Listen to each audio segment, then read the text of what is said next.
And good Tuesday morning. Welcome to episode 41 of the Inside Drive podcast. Excited to have a former guest, Jason Kovaleski, owner-operator of MaxFit Sports Nutrition, in the studio with us. Jason, how are you doing today? Good. How you been? I'm doing well. Thanks again for coming back on. Yeah. Tell us a little bit about MaxFit. Obviously, one of the things I've learned a lot in the last little while is everything with your health is based through your gut. Right. So how much importance do you put on that with everybody that comes through your store? I mean, it's a little bit about balance and having a little bit of balance in all your health in all areas. But everything's filtered through the stomach. So if you don't have a healthy stomach, then you're going to be miserable. So we have a lot of great products for that. I have a product called Good Morning. That's a gut detoxifier that has apple cider vinegar, lemon juice, glutamine to help to restructure the stomach lining. We have products like fiber and stuff. So we got a lot of, I know we're more kind of, viewed as a sports nutrition athletic type place, but we have a lot of stuff for overall health that's really good from Project AD that really help with gut health. So your gut's about, I'd say 75% of your total health because everything's filtered through there food wise, and food really controls your health. So yeah, absolutely. Absolutely. Obviously, you mentioned it. It's sports nutrition. It's in your name. It's a big focus there as well. Yeah. What are some of the big products that you carry that separate you from other places that people need to come check out? So we do carry some peptides and stuff like that do separate us from your vitamin shop and things like that. The BPC TB500s are hugely popular because they're very good for healing. Those can actually help heal your stomach if you are having stomach issues, but they're very good for connective tissue injuries like ligaments, tendons, muscles. So those are something that are unique to MaxFit. But one thing we do is we do have a free sample bar. So like our proteins, pre-workouts, amino acids, and I go out and try to find the best. I'm not forced to carry anything because I'm an independent owner. So we try to find as many good products, more natural stuff with stevia versus sucralose, things that are more, grass-fed. So our proteins are a little bit different, but we do have a free sample bar in store where you can come in, try the products before you buy them. That way you don't get something to the house and you're like, this guy lied to me, or I didn't like the taste, or, you spend $60-$70 on something. You don't want it to sit in your closet for the rest of the year. What a concept, allowing people to try something before they buy it. Super simple. It helps us get better products because when we get feedback from customers that, hey, this isn't very good, then guess what? We just don't bring it back. And when we find the right products, and that allows people to find the right product for them. So that's important for us. Customizing to people's needs. Yeah. It's awesome stuff. Do you guys still have that M-Body scanner? Yeah, so we have an M-Body 570 at both locations. It's a body composition analyzer. It reads, percent body fat. It tells us skeletal muscle. It gives us the visceral fat, which is the fat around your organs. It actually gives us a unique number called a baseline metabolic rate, which calculates how many calories you burn at rest. So now we can calculate how many calories you burn throughout the day. Then we can cater your diet. So we have certified sports nutritionists on staff that will write out diets for you specific to you, and we use the InBody for that. But when we find out that baseline metabolic rate and how many calories you burn through exercise and the rest of the day, then we know the exact calorie amount to either, if you're trying to build muscle and build some size where you need to be, or if you want to be in that calorie deficit to burn fat and lower your calories, we know where you need to be to basically burn fat but maintain muscle as well. So kind of both sides of the coin, helping people, get healthier, maybe lose a little bit of weight, but also people who are looking to gain some muscle and gain some strength. You have both sides of that covered. So. Yeah, usually mom and dad are looking to lose a couple pounds, and then juniors trying to, put on some size for football or baseball or wrestling or, girls basketball. We work with a lot of cheerleaders. Those are some of the toughest athletes out there. Yep. They got torn ACLs doing flips and stuff like that. So, but yeah, we have a little bit of stuff for everything. We got, stuff for health, anti-aging. We got stuff for young guys that are trying to put on size and trying to, advance in their sports career too. Absolutely. Good stuff. I heard you mention both locations. Tell everybody where you guys are Yeah, located. we're on 23rd Street in the Del Coronado Village. If you've ever been over there to Tzatziki's, Black Sheep Armory, and Granny Cantrell's, we're right in that plaza. And then we're in Pier Park North, right next to Dick's Sporting Goods on the north side. So you don't even have to cross the bridge to come to one of your stores. No, and you can Awesome come in, stuff. try products for free. We don't charge for our samples. I pay for the samples myself. We open up a jug. We get it right from the manufacturer. So if you want to come in, taste the protein, see how it mixes. We got a very unique protein called Intech Evolution, 0 sugar. It's a grass-fed base, soy-free, gluten-free. It is sweetened with stevia. They use a coconut creamer instead of soy. So it's one of the most natural products I've found.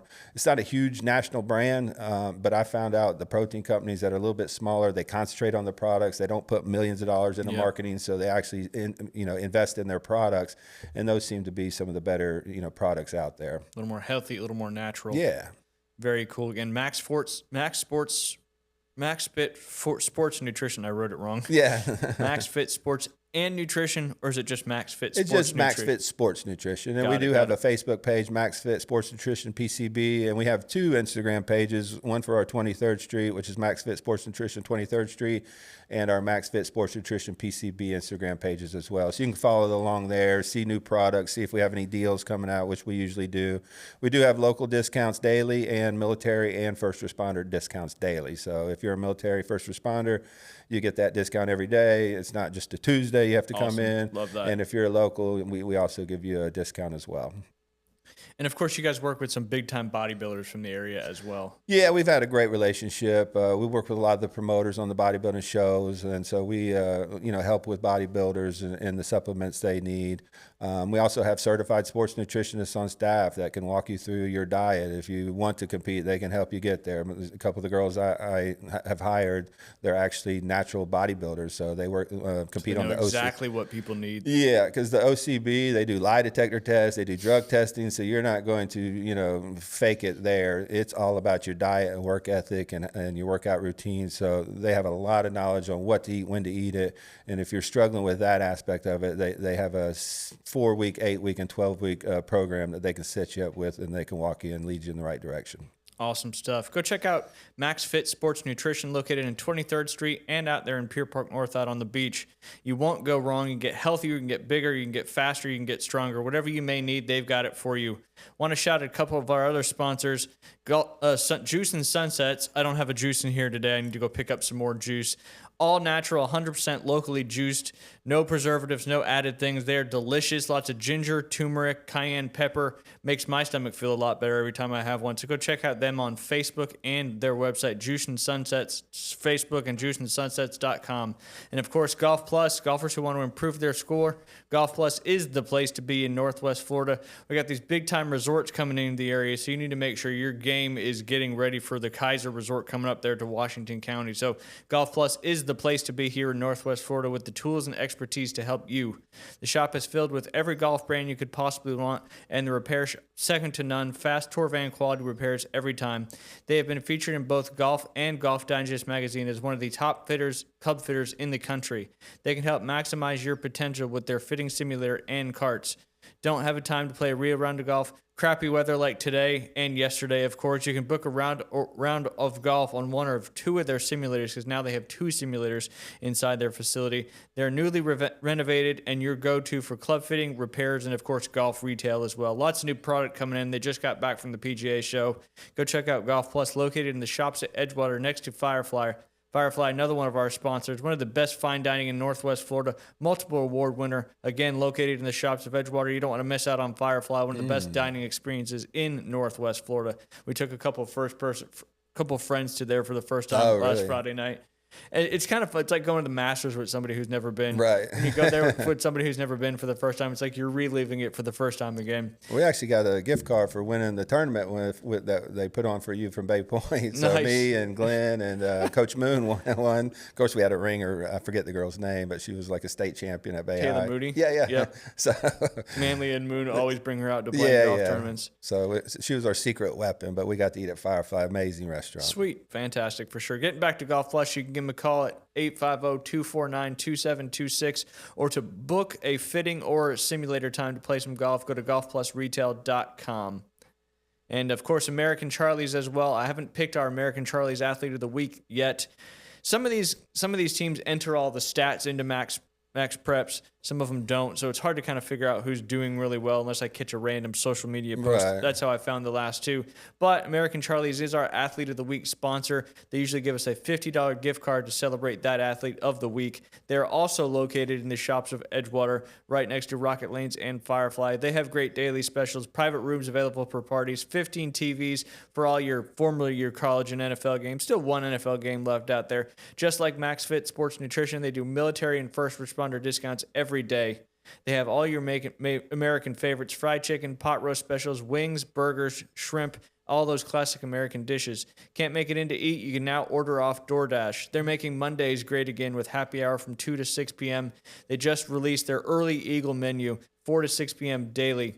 You can visit them on Facebook. Just search up American Charlie's Grill and Tavern or head over to their website at americancharlies.com. Two great restaurants there, basically the same owner. Dave Trepanier does a wonderful job with obviously Firefly and then, of course, American Charlie as I'm hungry. well. Yeah, that's right. I'm sure they got some lunch specials going on right now. I'm going to start with some of these NFL coaching updates. Obviously, it's kind of been a carousel since earlier this particular year. We already know John Harbaugh was hired by the New York Giants.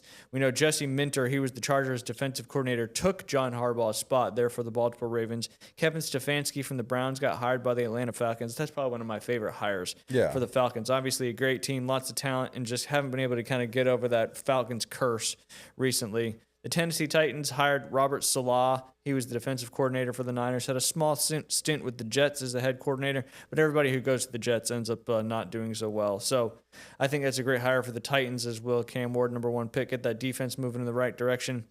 Jeff Hafley, he was hired by the Miami Dolphins to replace Mike McDaniel, who's now the Los Angeles Chargers offensive coordinator. Jeff Hafley was the Packers defensive coordinator. And then the most recent one, which we were talking about a little bit, Mike McCarthy was hired by the Pittsburgh Steelers after Mike Tomlin had stepped down from his position. Tomlin is still technically on a one more year contract with the Pittsburgh Steelers, so he'd have to get traded if he were to go to another team right now. What do you think about the Steelers hiring Mike McCarthy? I think it was a safe pick. I think you know how many games you're going to win there, but I don't really think it moves the needle for me. I don't think it was a total upgrade over Tomlin. Yeah, I agree. And I thought they were going to bring in somebody new, maybe innovative on offense. Steelers are always going to have a good defense. That's a blue collar, hard nosed town. I mean, they've always had great defenses. I thought they needed to go a little younger, maybe a little bit more innovative on offense, but McCarthy's won everywhere he's gone. I mean, he's going to win 10 games a year, probably do the same thing Tomlin did. I just thought they had an opportunity to maybe kind of switch it up a little bit. But the Rooneys, I mean, they're about stability. They're about, long term. This is what their fourth head coach in the history of the organization. That's insane. Just pretty crazy to think about that. So I think it's an okay hire. I just didn't think it moved the needle for me. I thought they were going to go a little bit younger, maybe a little bit more offensive. Well, in this day and age, that seems to be where your successful organizations are. Right. With the Seahawks probably being one of those exceptions because McDaniel is actually he's a more defensive head coach. But you can see how good the Seattle's defense is. So, but the Rams, you got McVay. Niners, you got Shanahan. You had McDaniel at with the Dolphins. A lot of offensive minds seem to be like you said, moving the needle for some of these teams. But like you said, the Rooneys may just be okay with making the playoffs every year and then having a single exit. It'll be interesting to see what Aaron Rodgers does. He was obviously was with McCarthy when they won the Super Bowl up there in Green Bay. So does he stay around for a little bit longer? That may be one of the reasons he got the job. Maybe they think he could talk him into coming back a year. I mean, you got Cam Hayward there. That if he comes back for another year, you got some really good defensive players on that side. So maybe they brought him in to make another Super Bowl run if they can keep Rodgers around. I don't know if Rodgers has it in him to make a Super Bowl, to be quite honest. There's a lot of good, talented young quarterbacks out there that are just chomping at the bit. So I don't really know what the answer is, but I think maybe he was brought in maybe to keep Aaron there and make another run this next year or two. They're going to have to find him some more weapons, that's for sure. For sure, to throw the ball to. No doubt about that. Some of the teams kind of dealing with that same situation. The championship games this past weekend, did you get a chance to watch both of them? A little bit. I'm not as NFL fan as I am college, but I love watching the game. I love the players. So, I love Jackson Smith-Njigba, one of my favorite players at Ohio State. Wide receiver you, for sure. Yeah, his junior year we got kind of robbed. That's the year we lost to Georgia. And then semifinal game, 42-41. He got hurt in the first game of the year. He wasn't able to make it back. So he kind of missed his junior year before he went to the NFL. But you can see, and every receiver in that receiver room said that he was the best out of all of them. And you kind of look at his size and you don't think, this guy's not nothing, you know what I'm saying? But when you look at his body control, the way he runs routes, it's just like the guy's almost unguardable. So. He really is. He's basically everything that you want out of receiver. Like you said, route running, hands, body control, the ability to make the catches he does. he always finds space. His separation ability is so good. Like you said, he's pretty much unguardable out there. And we certainly saw that against another great defense with the Los Angeles Rams in that NFC Championship. Kind of interesting to see both games had a little bit of a parallel. Obviously, one was really snowy. The other one was not up there in Seattle. But both teams had an opportunity to kick a field goal and get some points on the board that, you can't say that it lost the game for them, but, the way it ended up with – and a lot of the announcers, I think, said it too. When you have the opportunity to take the points, you should take the points. That's where I think the analytics of today's game sometimes gets in the way of stuff. Because I believe it was with 5 minutes and 49 seconds left in the fourth quarter in the Rams-Seahawks game. They went for it on 4th and 4 for the Seattle 6. Obviously an easy field goal. Right. It could get blocked. He could miss. I doubt it. But that would much have been the safer thing. Stafford obviously had an incomplete pass to Ferguson that turned the ball over on downs. Luckily, Seattle didn't score any points off of that, but eventually would be up by a bunch. And they stopped Seattle and then got the ball back and had a chance to win, but would have been a lot easier if all they had to do was kick a field goal instead of had to go score a touchdown at the end of the game. I understand that one a little bit because you just don't know if you're going to be able to get back down there. Yeah. So, being down possession? 4, Yeah. and even if they go down and kick a field goal, at least you're still only down 1 score. The one that really bothered me was the Denver game. You got a backup quarterback. You have a chance to go up 10-0. There's inclement weather coming, so it's not going to be a high-scoring game. I thought that was a missed opportunity by Denver to go up 10-0 and really put some real pressure on Drake May and the Patriots there. Well, and on a 4th and I believe it was 4th and 1 is when they went for it on 4th down from, I want to say the Patriots 24, something along those lines. Like you said, backup quarterback in the game. Bo Nix is in there. He can do a little bit more with his legs. And they call a rollout and try to pass it there to, I believe it was their running back. Yeah. Falls incomplete, turns the ball over. They're only up 7-0. And I believe that was before the weather turned absolutely crazy too. Right. So, I mean, you're asking a lot there of your backup quarterback to make a huge play in a huge situation, which obviously, lo and behold, the game ended a 3-point difference. I think in the Seattle game, I think that muff punt was the most important play of the game. I mean, he had muffed one earlier, and they put him back out there. Then he muffed another one, ended up scoring a touchdown off that. Then they ended up putting Kyron Williams back there, which was probably what you should have done after the first one. Place, yeah. So I think that was more important. I do hate the analytic side of the game nowadays. I think taking the points, especially in playoff games when the pressure's on and points that are premium, I think you need to do that. I think punting the ball isn't the worst thing in the world, and letting your defense and play some field position, especially in a game like the Denver game. Yep. Not that they did anything wrong after that, but the analytics drives me crazy. Watching Lane Kiffin and some of his decisions in college, and some of these guys that just go for it on every 4th down, just especially when they put their defenses in bad positions. I mean, I kind of grew up old school watching the Nick Sabans in field position, Jim Tressels. Punting wasn't the worst thing in the world. Playing field position, let your defense get you the ball back in good field position. To me, sometimes just going for it on every 4th down, just to me, I get lost on that. Yeah, absolutely. And you kind of saw it a little bit more, like you said, like even Georgia in that playoff game. Oof. I think Kirby went for it inside his own 40-yard line.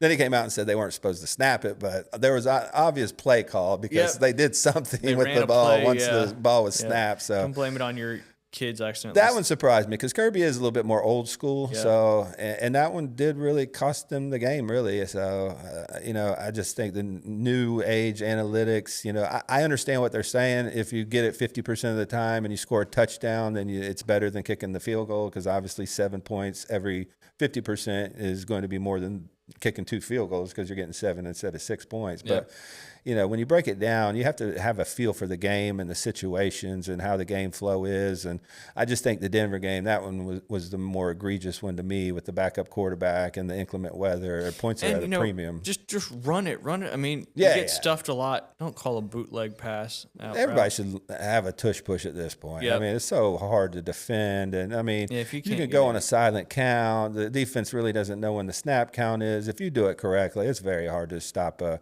quarterback sneak of that type of play with less than a yard or a yard to go. For sure. The early line is the Seahawks -4.5. You think it's the Seahawks to lose in this Super Bowl coming up? I do. I think they got a little bit more ways to win. I think New England's been a little lucky in their path. I love C.J. Stroud. Obviously, he's a high state guy, but he really crapped the bed in that game and gave the ball away. Just threw it up like a stick of dynamite and just cost him a couple scores in that game. And then you follow up with Nix getting hurt. I think if Nix plays in that game, I think Denver wins safely because their touchdown comes off of just a bad backup quarterback decision of trying to throw the ball out. It went backwards. That ended up giving New England the touchdown. But, it all depends on Sam Darnold. We've seen really good Sam Darnold, and we've seen really bad Sam Darnold. Yep. So depending on which guy you get, and he's got some more weapons at his disposal, and nobody thought, when they got rid of DK Metcalf and drafted this young kid from Ohio State that they would be as explosive as they are. But the offense is rolling. I mean, I think he played Stafford in that game, and coming off the playoff appearances from last year when he really didn't look good at all, was very surprising. So to me, it depends on Sam Darnold and how good he plays in that game. Yep. And Kenneth Walker, and I know Charbonnet got hurt. And if Charbonnet wouldn't have got hurt, obviously that'd be an even bigger 1-2 punch. But Kenneth Walker's just such a good running back. Yeah. Pound for pound, I think Seattle has the better team, and I give the defensive edge to Seattle as well. And in my opinion anyway, I don't think Drake May has faced a defense like Seattle is going to be giving him coming up in this Super Bowl. No, and this is a big moment for him too. So Yep. you got to expect he's going to make some mistakes. He made some mistakes in that Houston game that really could have cost him. But I guess made more. Yeah, So. C.J. Stroud said, "Hold my beer," and let me Yep. give him a couple more back. 5 turnovers. I don't see how you can overcome that. But I really just believe it. Who handles that pressure? Who can be able to make the plays? I don't think either one of them has to go out there and be a Lamar Jackson dominant player. They just need to distribute the ball, limit turnovers, and just play pretty conservative without making the big mistake. Yep, absolutely. I mean, they got a good run game too. You've got Travion Henderson, the Ohio State rookie, who's really come on this season, and then of course they had the other running back. I can't remember his name right now, who's been pretty good for the last couple of years. Yeah, and he got a majority of the carries. I was surprised that Henderson didn't get more run in that Denver game. Maybe he was a little hurt. Maybe they didn't trust him in the snow to secure the football. Yeah. He is a rookie, so he's had a lot of run in the last year, going to the championship game last year for Ohio State, and now playing in the playoffs now. So maybe they're just leaning on the guy that has a little bit more experience. Kind of pivoting back to your world, the college football world. Obviously, kind of a big story coming out of college football. Duke sues Darian Mensah over quarterback's ability to enter the transfer portal while under contract. Duke University sued quarterback Darian Mensah on Tuesday. This was last Tuesday, days after he requested and publicly announced his intention to enter the transfer portal. In the complaint filed by the Superior Court in Durham County, North Carolina, Duke claims that it had a multi-year contract with Mensah that ends December 31st, 2026, and it includes exclusive rights to Mensah's name, image, and likeness with respect to higher education and football. Do you think with these, and I think there was another situation somewhere else in the country as well, where this kind of came out, do you think stuff like this may, for lack of a better term, slow down the craziness of the transfer portal? It doesn't seem like it because nobody's enforcing the rules. We saw the Dabo Swinney, Pete Golding little interaction where they were contacting a guy that already signed with Clemson, was in class, and they were contacting him, showing him how much money he can make. The main thing on a lot of these contracts are there are buyouts. Yep. So I think Mensah this morning just settled with Duke. So Duke, they're either going to pay his buyout and give him a couple $1 million to Duke, but he's free to go wherever he wants. He's free to go to Miami, which is obviously the place that he's rumored to be headed to. I hate this. I mean, I really do. If you sign with a team, it's different if you're a free agent and you're in the portal. I don't necessarily like that every year because it's free agency every year with no restriction. But, that makes sense because that's within the rules. But this is 100% tampering, and the NCAA has rules against this. They're just not enforcing it, and I don't understand why. And I think these collectives are getting a little smarter in the language in their contracts. But as you can see, they really don't mean anything either because at the end of the day, the kid's still leaving. He's just paying the school. Yeah, he signed for this year to play football for a certain amount of money with Duke. Miami needs a quarterback all of a sudden, so they get some back channel, have his agent talk to his agent, and now they're got him to opt out, which is crazy to me because you're already signed, and now Duke sues him. He probably paid a couple million in a buyout. I'm sure Miami paid that. Yep. And now he's going to end up in Miami. So I mean, really, what are we doing here? This is crazy to me. Yeah, it's almost becoming more crazy. Trying to enforce the rules is not even a possibility. It seems. I never thought I'd say this. I actually feel a little bad for the NCAA because they have no power. Yeah. They have absolutely even if they want to do the right thing. I'm not saying they would because they've done nothing in the last 25 years. They have no power because once something like this happens, somebody's going to take them to federal court. Yep. It'll get wrapped up. They'll get an injunction. Like if it's an Alabama player, they'll get a judge in Birmingham to rule in their favor, and until the federal court rules on it, and they've ruled against the NCAA almost every single time. So there's really no way to police the game right now. So I don't know what the answer is. Greg Sankey came out maybe like a month ago and said maybe we need to break away from the NCAA and internally have our own, enforcement, whatever body, which makes sense. But the Big Ten and the SEC are going to have to agree on that because they're the rulers of college football right now. And the problem is there's so many hands in the cookie jar with TV execs and presidents and athletic directors and coaches and all this agents that aren't even registered with actual agencies. There's just so much behind the scenes stuff going on. I just don't know how they can put that toothpaste back in the tube and get some structure out of this. It's just insane to me. It's going to be tough. Yeah. And I think they're ruining college football for a lot of fans. For the hardcore fans, they hate it. For your casual NFL fans, they probably like it because it looks a lot like the NFL does outside of the contracts. Yep, outside of the contracts and players just being able to jump around whenever they want. Right. Certainly a wild thing. One thing, talking about these NIL and some of these schools, like the SEC schools, some of these Texas schools just have tens of millions of dollars that are being thrown around. Ohio State seems like this, and our good friend Jim Brandt shared this article with us yesterday. It seems like Ohio State's playing a little bit of chess while some of the other schools may be playing checkers. Ryan Day just pulled off the greatest NIL deal ever. Arthur Smith, who is named Ohio State's offensive coordinator for the 2026 season, former Atlanta Falcons head coach, is the son of Frederick W. Smith, the founder of the major shipping company FedEx. Frederick W. Smith was a prominent business exec who established the company in 1973 and notably passed away last year, June 2025. So do you think they'll start getting some of that FedEx money flowing in through Ohio State with the new coaching offensive coordinator there? I know fans out there are saying, yeah, that's why they hired him. But, let's be honest. They wouldn't hire an offensive coordinator that wasn't qualified for one. Yeah. This is big-time college football. And I don't know if a coach would come on board just so he can spend his own money to buy players. That doesn't make any sense to me. Can it hurt? No. If we have a player that, needs an NIL deal, would FedEx step up and maybe give him some money? That could be a possibility. But I think that angle's a little overblown just because it doesn't make a whole lot of sense for this guy to come on, be an offensive coordinator, and then have to go out and buy the players himself and come out of pocket for it. He's on the staff of the team. Yeah. And you're not getting a return on your investment with NIL deals. Most of these guys are super fans they're either tax write-offs or they have so much disposable income they just want to see their team win a national championship. But I don't think this is sustainable. Like Mark Cuban just helped Indiana win a national championship. Yep. How many national championships do you want to see before you say, I'm tired of flushing my money down the toilet? Yep. I mean, I don't think this is something 10 years down the road. You're going to see Mark. One or two and done. Yeah. I got my national championship. I saw Indiana have one of the best years in college football history. Peace out. Yep. I think he gave him some cash again this year, but like you said, it's not going to be sustainable long term to spend, because I don't even know what the numbers are, but I'm sure it's astronomical. If it's a tax write-off, I think it can be sustained, obviously, because they can write it off. But if it's not, and I really haven't clarified that, to be honest, then I just don't see this being able to last long term. You think somebody would stop that from being a tax write-off? Well, NIL is actually not NIL. It's pay for play. Yeah. And that's not what we're supposed to be doing with it. But we'll see if anything gets done about that, too. I doubt it. But time will tell.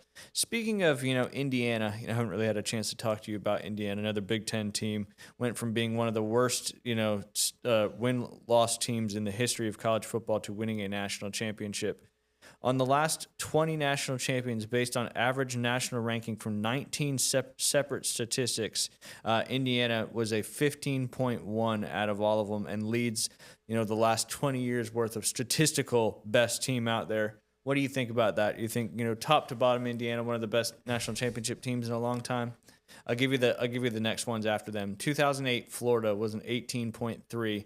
Alabama from 2012 was 18.9. Ohio State from 2014 was 21.8, and then Bama from 2011 was 22.5. And again, that's the rankings of 19 different statistical categories kind of lumped into one to give you that average. I think it's a different era. I don't see them as like some super team. I don't see them as like this ultra talented where they're going to have 20 first round picks over the next, 3-4 years. I think they're one of the best coached teams in college football history because what they took is a lot of lower rated guys that were outcast from other teams and some lower level, football from James Madison.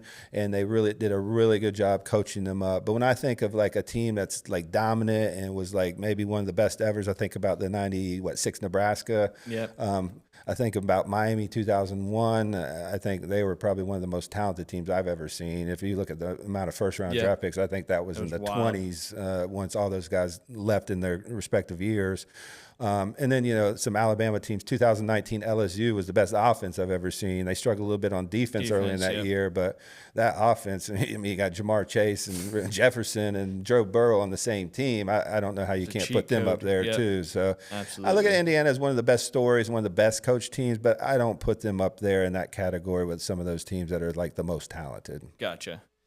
Real quick, before we get Keith on the line, I don't know if you saw this, Jason. Colorado head coach Deion Sanders announced that he will be fining players for the following 8 rules violations at school. So kind of, taking the other direction, holding kids accountable versus just pouring money onto them. Late to practice is $500. No-show practice is $2,500. Late to a meeting or film session, $400. You miss it, $2,000. Late to a strength and conditioning, $1,000.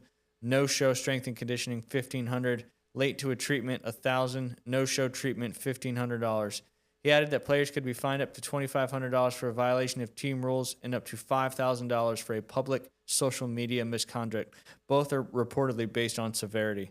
What do you think about Deion kind of holding kids accountable? I love it. If you want to hit kids where it matters, hit them in their pocketbook, especially these guys that are making money. My only issue is they got a culture problem in Colorado if that's what they're implementing. I've never heard of a kid's missing a practice. Like if you missed a practice under Saban or even, Kirby Smart or Tressel, you were gone. They would just kick you off the team because you're just dead weight. They can't have that within the culture because that spreads like a disease. So the fact that you have to implement that tells me there's a culture problem. And it's not just for Deion. It's when you're paying kids millions of dollars and they're 18, 19, 20 years old, these are the problems you're going to run into. But if you want to, nip it in the bud, take some of that money back. Yep, take some of that. And I'm sure that's NIL money or the money that they're able to pay to the schools right now. Before we get Keith on the line, I want to talk about Panhandle Credit Union. They're all about quality relationships, whether it's donating to a community event, sponsoring your child's sports team. They're here in the community to help us out. Check out their great banking products, loans, saving, and checking accounts, mortgages, HELOCs, HELoans. Whatever your needs are, Panhandle Credit Union can handle it. Visit any branch location or head online to panhandlecu.org. We're going to take a quick pause while I get Keith Fleming on the line. And welcome back. Haven't been able to get Keith on the line yet, but we're going to talk a little bit about college hoops, and he's going to give us a call as soon as he is ready. Nebraska is kind of the Indian. There he is right there. We'll jump on the line real fast. Hey, Keith. Hey, buddy. How are you? Oh, not too bad. Good. We're about to talk about Nebraska, so you saved everybody from us talking about Nebraska men's basketball. Still going to try. They are now the Indiana of college basketball, but not being so terrible. Now they're all of a sudden just absolutely dominating. They're 20-0, the best Big Ten start since 2011. They're number 5 in the new AP poll, the highest ranking ever for the school. And Coach Holberg is doing it without a single pick in their latest Bleacher Report mock draft to go to the NBA. So it's very similar to the Indiana story of college football. But we want to talk about something a little more off the normal football world, because here we are at the end of the NFL season with the Super Bowl coming up in 2 weeks, and jumping into a little bit of the golf world, where the same song and dance seems to be happening as we speak. Are you talking about my man Scotty Scheffler? Yes, death taxes and playing Scotty Scheffler in DK cash games. Well, and also I guess betting him at like minus 225 is the way to go now. It's absurd. If you've been living under a rock, Scheffler just picked up his 20th win. If you look over his last 17 starts, he has 7 wins, 13 top 4 finishes. His worst finish is 8th. That's right, 8th over his last 17. He won 2 majors in that span. In those 17 events, he's played 68 rounds. 53 of them have been in the 60s. That's 53 of 68. And 66 of 68 rounds were even or better. He shot 2 rounds over par in that incredible stretch. And like, you know how much I'm a Tiger mark, man. You know that. Like, Tiger is my guy. I hate comparing people to Tiger because it's not fair. But I think we can start having real conversations. For starters, he's won the last 10 events. He's entered the final round within 1 shot. We know how Tiger is historically, like, basically, if he had the lead going in to Sunday, it was over. You could stick a fork in everybody. Also the wide lead that he has, whatever metric you want to look at. You look at the last 9 months, he's 1.6 strokes gained better per tournament than any other player in the world. Tommy Fleetwood is second at 2.1. Scheffler is 3.7. He's gained 3.7 strokes. And for those that don't know a whole lot about golf, what he's doing right now is just absolutely insane. Can I ask him, what separates him? Because it seems like every golfer is better than, when Tiger was around. Tiger was such a dominant physical athlete. What separates his game from the rest of the field? Because he's so dominant. It's insane. He's a robot. Yeah. I mean, that's honestly what it is so Tiger repeatable. Dominated from being able to do the improbable. He always, he was mentally tougher than guys. He always, Ryan, it's almost like he could will the ball into the hole. And he had that mental ability that ahead. when he was near the top of the leaderboard on a Sunday, didn't matter if you had a 5-stroke lead or a 3-stroke lead, you knew he was going to catch you and beat you. So I think Tiger was so mental, and Keith will probably get into more data-driven topics about why he's so good, but he's just so accurate. His ball striking, how close he hits it to the hole on every green is just something we've never really seen to the level he's doing it at. Wow. Well, and he's starting to putt, which is the real scary thing for the rest of the tour, because Tiger's Achilles heel was he drove the ball very sporadically. Even at the height of his power, he would spray it all over the place. And that was kind of the deal. If Tiger was hitting fairways, you just go ahead, it was over. Because from that point in, his irons were better than anybody else. His, around the greens, his wedge play, he was, I think, the best putter in the world for a majority of his career. And, I mean, what was it, the Open at Hoylake? He never hit driver. Yep. Like the entire week. He dusted the field, not bringing out his driver once. He just made the plan, I'll lay back to 200 yards. I'm better from 200 yards than these guys are from 100 and 150 yards Which in. is an insane and he won the event that way. Yep. Scheffler just never misses shots. I mean, he's so accurate off the tee, and he hits it plenty far. Like, no, he doesn't have Rory McIlroy distance or Bryson DeChambeau, but he hits it plenty far. And then the real similarity, in my opinion, with him and Tiger is just how much better he is from, like, say, 175 yards and further out into the greens than everybody else. It's not even close. Like, they're going to put on clinics. And I think the harder and longer a golf course plays, which is what golf courses have him. been becoming the last several years because of Tiger. They've all gotten longer. The greens have gotten smaller. Especially in the majors. Yeah, especially in the majors. And like Keith just said, that plays right into Scotty's game so well, because from 175, I wonder what his distance is compared to everybody else. So are we going to see an overcorrection where they start shortening courses so other guys can maybe catch up? You never know. I mean, I would be surprised if. But he's so good with his wedges. He's also the best wedge player in the world. He's just so good on every statistical category in golf. Right. Yep. It's really for him, it's the flat stick, Ryan, because we saw 2 years ago when I actually think he hit the ball better, and the statistics back this up, 2 years ago in 2024, where he won, I believe it was either 1 or 2 times but he couldn't putt. He was like 134th or whatever in the world in putting. And then last year that flipped to where he's now a top 20 putter. And so that's kind of the way it is with Scotty compared to Tiger. With Tiger, it wasn't can't it get the ball in Rory the or fairway. somebody like that that gave him a different If putter? he's holding putts, it's over. Like you can just go ahead and, pack it up then. Keith, wasn't it like Rory or somebody like that that gave him a different putter? And all of a sudden, he started putting a lot better. But Rory's still regretting it's the that. same putter that Rory used. He said, "Hey, have you tried this mallet putter?"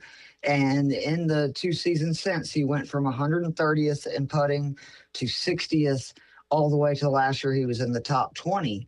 And if you again just want to see the disparity between Scheffler and everybody else, you look at official world golf rankings. Scotty Scheffler is first, Rory is second. There is a greater divide in the official world golf ranking points between Scheffler and Rory, who are first and second, than Rory and the 677th player in the world. Wow. And that is, to me, the easiest way to describe. That's how much better he is than everybody else at this game right this moment. It's incredible. It's going to be interesting to see how the odds shape out for all the majors this year. I saw another stat, Keith, that he has 16 consecutive top 10 finishes. It's the most on tour since 1983, and he has more now than like Tiger and some of the other big-time guys that were so consistent. But I mean, to top 8 finishes, Brian. Like that's everybody says top 10 because it sounds better. He hasn't finished out top 8. Top 8 sounds a lot better, in my opinion. That's just.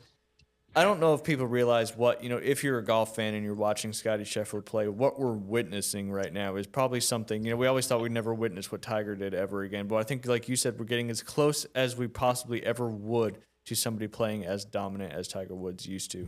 Scotty Scheffler may be the new standard for future golf. And speaking about the new standard for future golf, just want to talk real quick about 18-year-old Blades Brown, who we've talked about in years prior. Notably shot a 60 in round 2 and set the course record out there in the American Express this past weekend. Wow. Pretty crazy stuff. He just graduated high school. He did not play in college, which is just something you don't see very often anymore in golf. A lot of these guys go and play, high-level college golf because it really prepares you for that tournament world. Right. The pressure, how these tournaments work, making those putts when you have to, et cetera, et cetera. But this kid just came right out of high school, was up there in Tennessee, and just, he didn't have a great final round, but he was also playing with Scotty Scheffler in the final round. And he said a lot of great things about what he witnessed with Scotty and all that stuff. But Keith, how can a kid that's just 18 years old be playing this good at golf? It blows my mind. Well, I mean, I think part of it is just, again, because of Tiger Woods, it's totally different the way junior golf and players are prepared. I mean, if you are, kind of chosen or you show a path at 12, 13 years old now that you have a ton of talent in the game of golf, it's so much different than what it was, where some of the best golfers in the world 20, 30 years ago would be playing football, right? And basketball, and golf would just be a part of their childhood, right? Like their high school sports that they play. Now, these guys are going to, like David Ledbetter schools, Yep. and they're playing against top-notch competition all over the world in junior events. And I think what is also really cool is Liv has readjusted its strategy, because obviously we know that they just recently lost Koepka. Sounds like DeChambeau will not be far behind them. They've struggled getting any big names.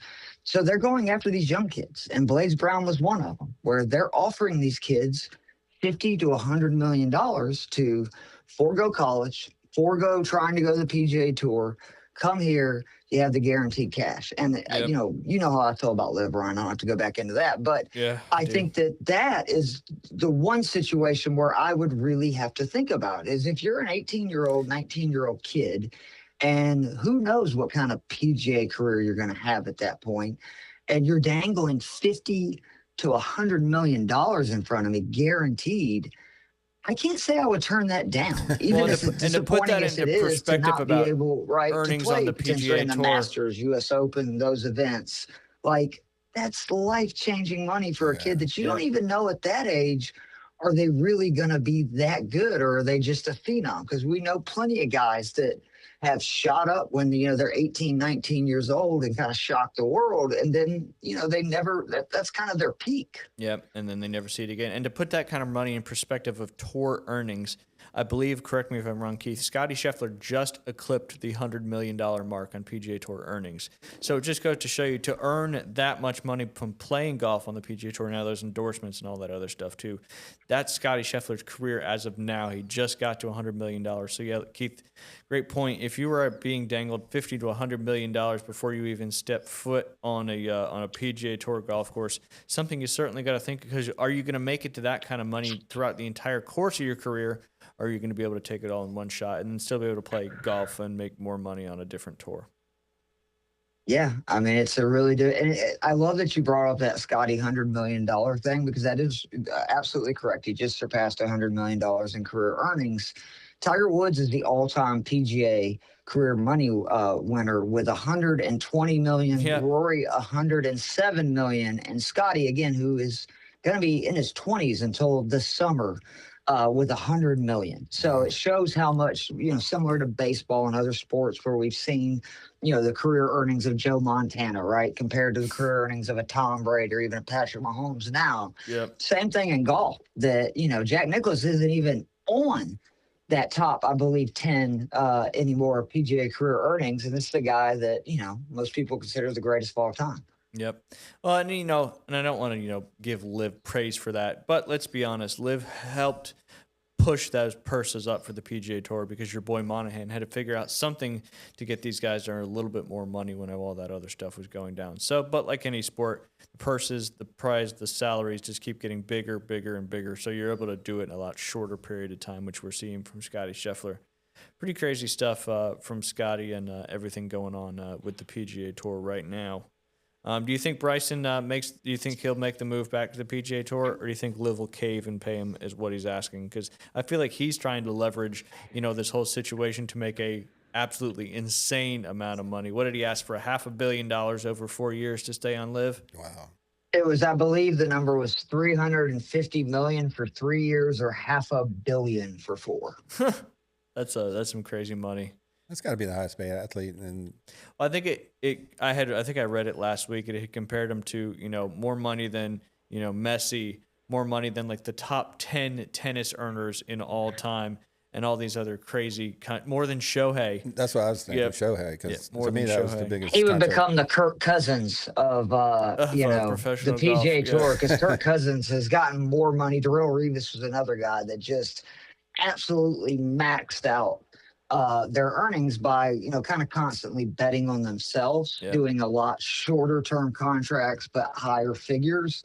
And I mean, look, if Bryson, because he's going to be able to play in the majors for the next 4 years, no matter what, right? Yeah. So if he's able to get that, I'd have to tip my cap to him. Yeah. It's like, oh, you got $500 million. You're gonna still get to play in the majors, and probably still end up coming back to the PGA Tour Yeah. at some point in the future. Like, Talk about the all-time he is play. playing chess. We're playing checkers. Yep, So 1,000%. Real quick, Keith, you want to dive into the tournament coming up this week, the Farmers Insurance? Is it still called the Farmers Insurance? I never know. it is still. Okay. Yep, it still is. Have you played Torrey? I have never played Torrey. I've actually never been to San Diego. So I've played the South Course, and I just want to say this is downright diabolical. That it is now the longest golf course on the PGA Tour at over 7,600 yards. And the Jesus. reason I say that is they're playing this tournament in January, which, granted, I know it's California, it's not, exactly freezing. But as somebody who played Torrey Pines, obviously not from 7,600 yards. In fact, we played at Ryan originally from the 6,500 yard tees, and because it being so close to water, and on that day it was a little cooler and the wind was blowing, we played all 2 holes before we moved up, not 1, but 2 tee boxes to where we were playing at like 6,100 yards. So I wasn't hitting driver 3-wood into every par 4 that I played. But Are it's they an playing it at absolutely a par beautiful 70 or course. 3 of the 4 71? rounds on the South Course, 1 round on the North Course. Torrey Pines South is obviously famous for the Yep. Tiger Woods 2008 one-leg victory. Poor Rocco. I know, right? He knew it was going in, though. He said he knew he was going to make it. We got 147 player field event. Is They this a play signature the event? South and North course Thursday, Friday, and then play just the South course on the weekend. If Brutal. you want to win this course, it is imperative that you do well on the North course. If you look at the last 10 winners, they have had an average score of 5.5 under par when they play the North course, which again is the much easier of the two venues. This is a bomber's paradise, and the reason for that is some of the tightest fairways on tour. Average fairway length is 29 yards. It's the fifth toughest course. And again, the longest course. And the reason I say it's a bomber's paradise is it really doesn't matter if you hit fairways or greens, because nobody does, because you have so many shots from 200 plus yards. And the fairways are so narrow that, I mean, good luck, right? Like, even if you're hitting the ball great, you're going to miss a lot of fairways and miss a lot of greens. Because, oh, by the way, these are also the fifth smallest greens on tour. It's Like I just a said, this is brutal just golf a course. Yep. devastating golf course. 4-inch rough. Greens will be rolling at about 4-inch rough. 13 on the stent meter. You got 7 par 4s that are 450 yards or further. That means even And if you then hit the it 300 yards, Yeah, you go still ahead. got a buck 50 in. Keith, Yeah, forget that. Is it playing at couldn't a do that. 70 or a 71? It is playing as a par 71. Huh.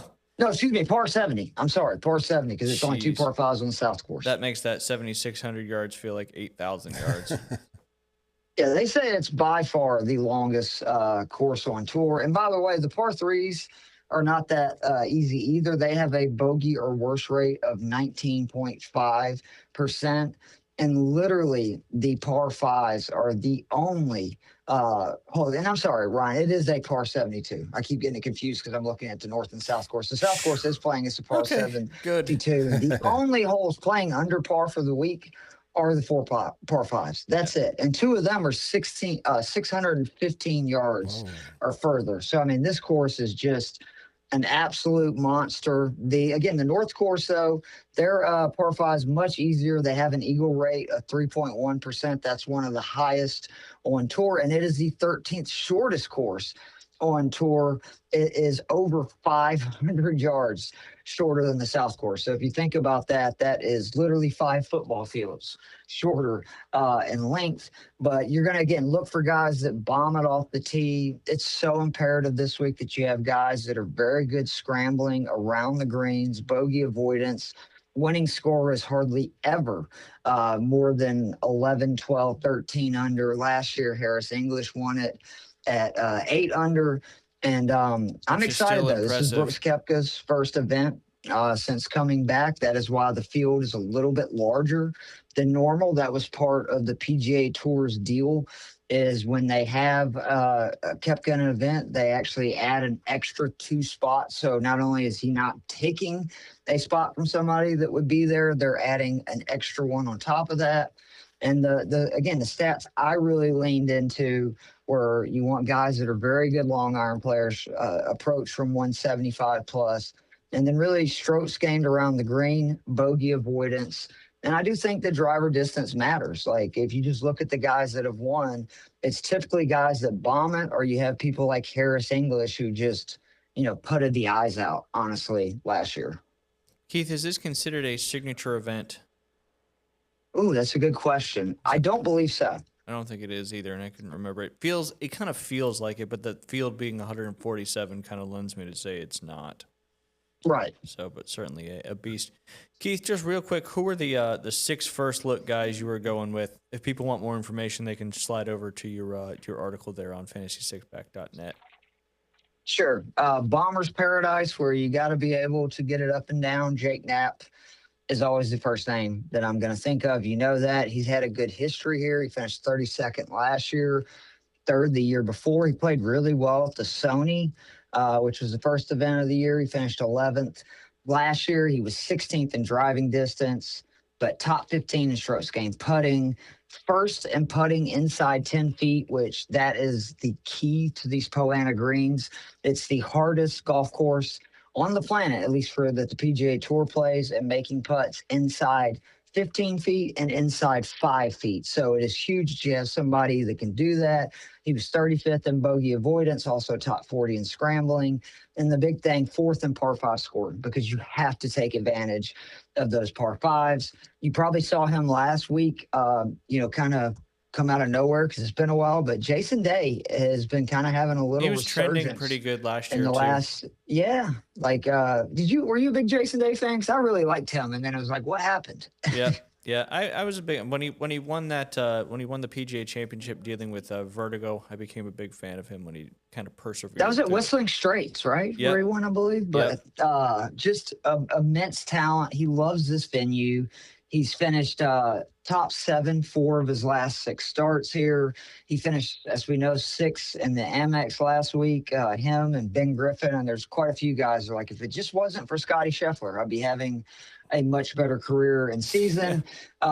Big thing. He led the field in putting last week at the Amex. He had 29 putts from inside 10 feet. How many of those do you think he made, Ryan? 50%. He made 100%. He made all 29 putts inside 10 feet. 10, that's Jason wild. Day Because can roll the usually it's rock. about 50% on average on the tour. So to make all of them is just nuts. Yeah, Is that not ridiculous? These guys are really good. He only made 4 bogeys too. I really like Jason Day this week. The hottest guy on the planet. You would be crazy not to play him. That's not named Scotty Scheffler, by the way. Yes. And that is Ryan Gerard, who just, again, if anybody should be like, what is the deal, Scotty? Gerard has now finished runner-up in consecutive events. He is finished 15th here last year, and again is another guy that just, he fits the bill. Really good at scrambling. He hits it plenty far off the tee. Very good long iron player. So definitely looking at him as well. A name that might surprise some people, but Wyndham Clark, who, another guy that won the U.S. Open and then has kind of fallen off a cliff if you look at it, but he is starting to round into form. He had a really good tournament last week, and just the numbers are starting to look like the guy that had a great season now. I guess it was 3 years ago when he won the U.S. Open. Clark hits it as far as anybody on tour, but he is such a good, putter and player around the greens. I think Wyndham Clark's going to have a big season if he continues to hit it the way he has. Next up, the guy I'm very curious to see what he does is Cam Young. Cam Young ended the 2025 season on a heater, and that included the Ryder Cup, where he was one of the only guys, Ryan, that decided to show up all 4 days, which we appreciate that. For Team but USA. This is a golf course that should fit him perfectly. Like, remember, he's another guy like Scheffler that for a long time, one of the worst putters like on tour, and all of a sudden, starting last year, he started making a lot of putts. We know he's very good, in terms of like his wedges, which is huge. When you're hitting in the rough, sometimes you just have to chop it out. And then more importantly, he bombs it far and straight. And then the last guy who we need to pay attention to, this guy, first year on the PGA Tour, Marco Pinch from England. Do you know anything about this guy, Ryan? I do not. He hits it a freaking country mile and won 3 times last year on the DP World Tour. He is 8 years old. And this is going to be his first event on the PGA Tour. He is a full-time member on the PGA Tour. And I am so excited to see what this kid can do. Because I'm telling you, he has got big game, big talent. I feel like his game is actually made for American-style golf courses. But as you can see, he was having success on the DP World Tour, even with a game that's really more tailored to the PGA Tour. I'm very excited to see what he does this week. That would be somebody I would be looking at for prop bets, like top 5, top 10, etc. I would be willing to bet you're going to get good odds because nobody really knows who he is yet. But I promise you, we will find out very soon with the talent that Marco Pinch has. Is it Pinge?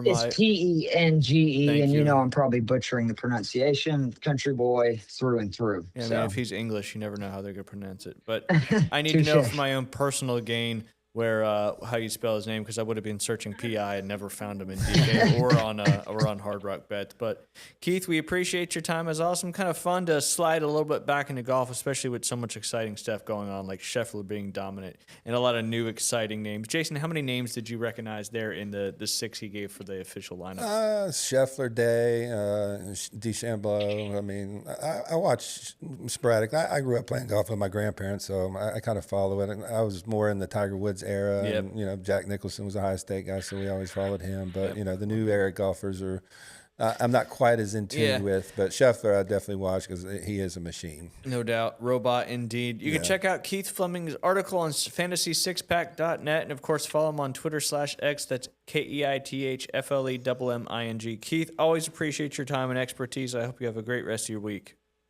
Thank you. Don't forget to do the cheat sheet each week. I actually think DraftKings Golf is the easiest of all DFS sports. I provide Agreed. 10 to 15 players in different price ranges.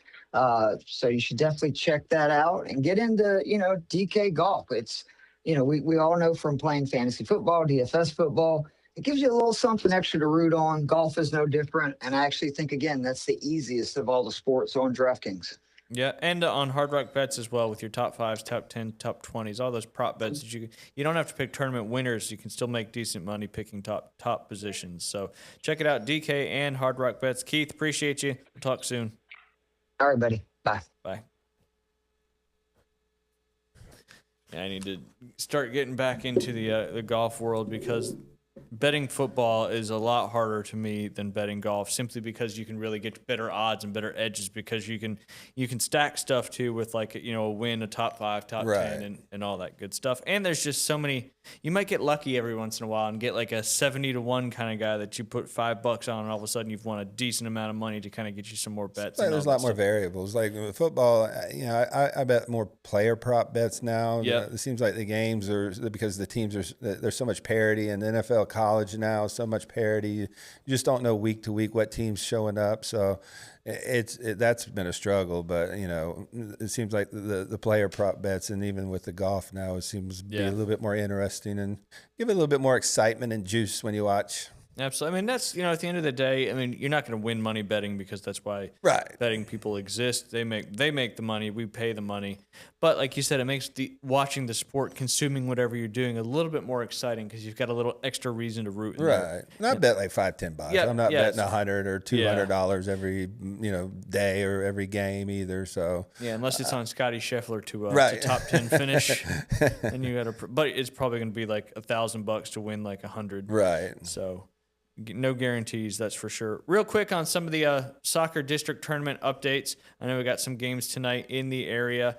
The boys 4A District 1, that included Bay.